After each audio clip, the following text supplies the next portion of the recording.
So next up, we have David Maginley. He's gonna come up and talk about the power of relaxation techniques.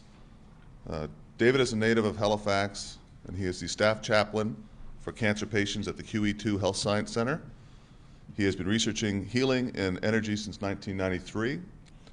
His personal journey through cancer led to investigations into mind, body awareness, and the wonder of life. The privilege of working with people in life and death struggles is balanced with celebrating life with his son through play, chocolate, photography, and David has been practicing TT for over 10 years and is a certified teacher with ATTN. So how much time do I have here for this? This is a real short one. So what I want to give you is some real simple tools to put into practice the principles we're talking about. Rewiring your brain, amplifying your engagement with life, shifting gratitude into your favor so that you can work with the stress of the cancer journey, but also just the stress of all life.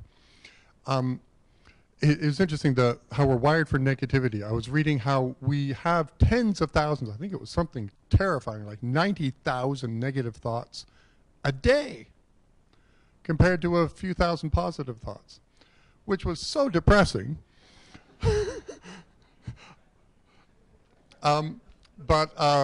In investigating the research into consciousness studies, I stumbled upon the Heart Math Institute, and what they found was those negative thoughts are very common.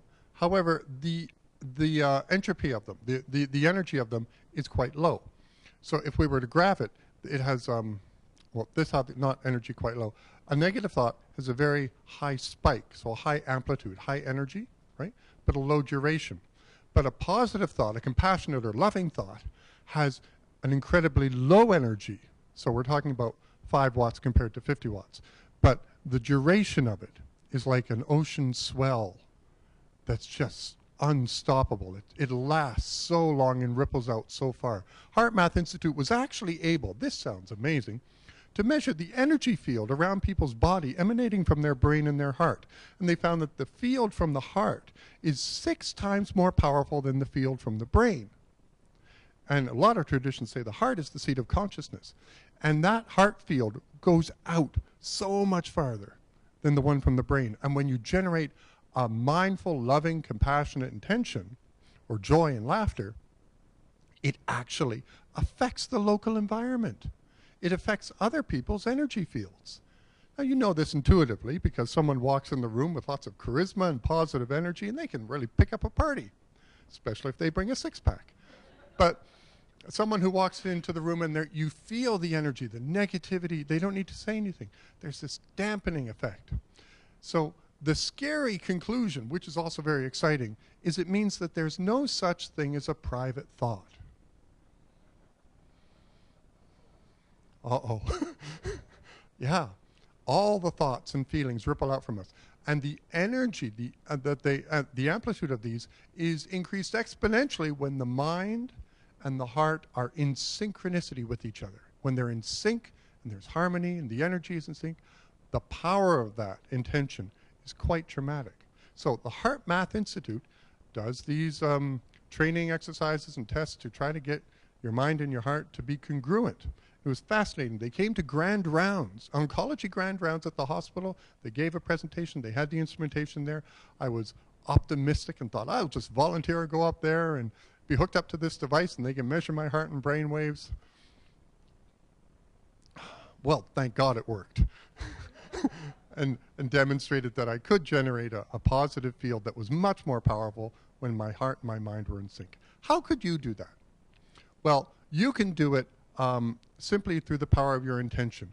You can do it by, when you leave here, give yourself an assignment, a random act of kindness, but it must be anonymous. You have to make a difference in somebody's life, but don't let anybody know about it. And just to do that as an experiment to see the effect it has upon you. This is working with your consciousness in an intentional way. A lot of us don't feel that we control our thoughts and our feelings, but we do. We let them control us, but we can generate this shift in our consciousness. So that's one assignment. Another assignment, and I do this with couples. This is lovely. You pick somebody you trust, and you sit down and set the timer on your phone for 3 minutes. You hold each other's hands, and you gaze into each other's eyes, and say nothing.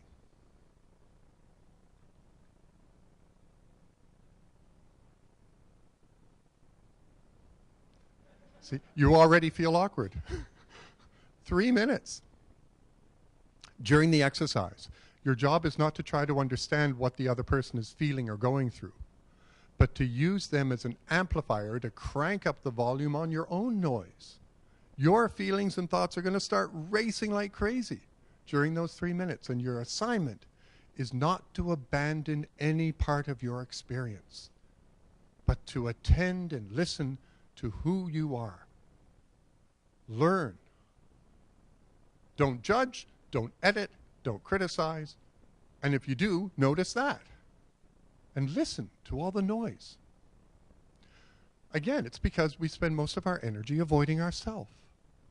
It's a shame to go through cancer, let alone to reach the end of life, and not really get to know yourself, the whole wonderful mess of you. And these exercises are meant to get you acquainted with the stranger who is yourself. So, third experiment you can do is one that we practiced this morning. It's called Tonglen, which means giving and receiving. It's a Buddhist technique in meditation and compassion. So you are distressed, you're anxious, you really listen to, where am I holding that in my body? Is it here in my gut? I can't breathe, maybe it's here, it's choking me. And instead of trying to understand it, you breathe in more of it from everybody else. You take their problems on, but you breathe back that compassion to them. I understand. I know what this feels like. I get it. Sitting in a waiting room. This is a wonderful exercise I give to patients. They're sitting in the clinic waiting room, and I get them to do this exercise. Through compassion, we find our distress goes down. In fact, we use our distress and our fear to activate compassion, and suddenly we're more connected to others, and we're not alone, and then our fear goes down because compassion becomes more powerful. A fourth exercise, there won't be a test on this, is another Buddhist technique. I never pronounce it properly. Vipassana, Vipanasha, Vipassana. It's an awareness that you are more than your body. So you sit quietly. We're not going to do it at the moment because I only had 10 minutes. You sit quietly. You breathe into your body. This is wonderful to do when a patient has pain.